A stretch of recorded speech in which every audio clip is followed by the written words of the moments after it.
ಮಲ್ಲೇಶ್ವರಂನ KC general ಮೈದಾನದಿಂದ circle Maramma ದೇವಸ್ಥಾನದವರೆಗೆ ರಾಜ್ಯ BJP ಘಟಕದ ವತಿಯಿಂದ ಹರ್ ಘರ್ ತಿರಂಗ ಯಾತ್ರೆ ನಡೆಯಿತು.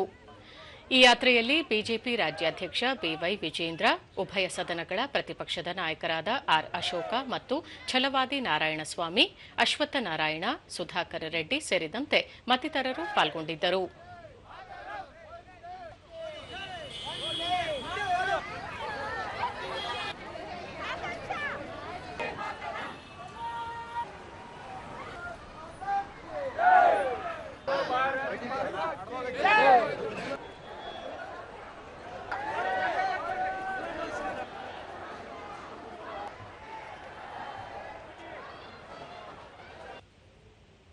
ಬಳಿಕ ಬಿವೈ ವಿಜೇಂದ್ರ, ಪ್ರಧಾನಿ ನರೇಂದ್ರ ಮೋದಿ ಅವರ ಅಪೇಕ್ಷೆಯಂತೆ ಹರ್ ಘರ್ ತಿರಂಗ ಯಾತ್ರೆ ಕೈಗೊಳ್ಳಲಾಗಿದೆ.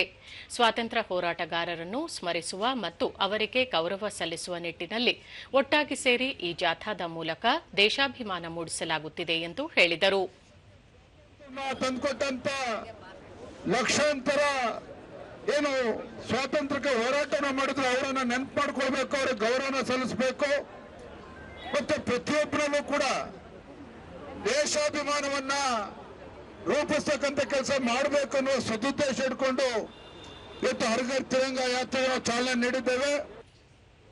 ಆರ್ ಅಶೋಕ, ಹರ್ ಘರ್ ತಿರಂಗ ಯಾತ್ರೆಯನ್ನು ಯಶಸ್ವಿಯಾಗಿ ನೆರವೇರಿಸಲಾಗಿದೆ.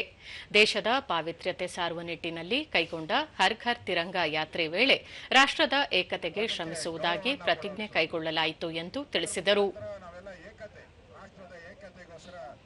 ಕೆಲಸ ಮಾಡಬೇಕು ಅನ್ನೋ ಪ್ರತಿಜ್ಞೆಯನ್ನು ಕೂಡ ನಾವೆಲ್ಲ ಸ್ವೀಕಾರ ಮಾಡಿದ್ದೀವಿ.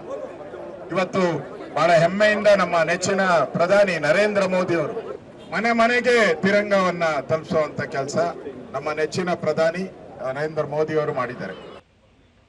ಛಲವಾದಿ ನಾರಾಯಣಸ್ವಾಮಿ, ಹರ್ ಘರ್ ತಿರಂಗ ಯಾತ್ರೆ ಮೂಲಕ ದೇಶಭಕ್ತಿ ಹೆಚ್ಚಿಸುವ ಕೆಲಸ ಮಾಡಲಾಗುತ್ತಿದೆ ಎಂದರು.